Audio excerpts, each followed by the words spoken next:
പുറപ്പാട് പുസ്തകം 21 അധ്യായം 1 മുതൽ 6 വരെ തിരുവചനങ്ങൾ. വായിക്കുമോ? ചട്ടങ്ങളെയും ന്യായങ്ങളെയും കുറിച്ച് നീ അവരുടെ മുമ്പാകെ വെക്കേണ്ട ന്യായങ്ങൾ ഇവയാകുന്നു.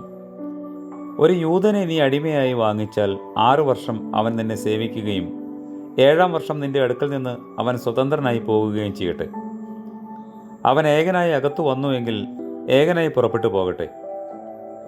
ഭാര്യയുള്ളവനായി വന്നുവെങ്കിൽ അവൻ്റെ ഭാര്യ അവനോടുകൂടെ പുറപ്പെട്ടു പോകട്ടെ.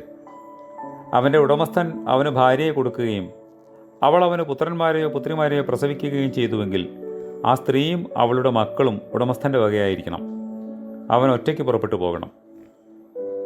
ഞാൻ എൻ്റെ യജമാനനെയും എൻ്റെ ഭാര്യയെയും എൻ്റെ മക്കളെയും സ്നേഹിക്കുന്നു, ഞാൻ സ്വതന്ത്രനായി പോകുകയില്ല എന്ന് ആ ദാസൻ പറഞ്ഞാൽ അവൻ്റെ യജമാനൻ അവനെ ന്യായാധിപന്മാരുടെ അടുക്കൽ കൊണ്ടുവരണം.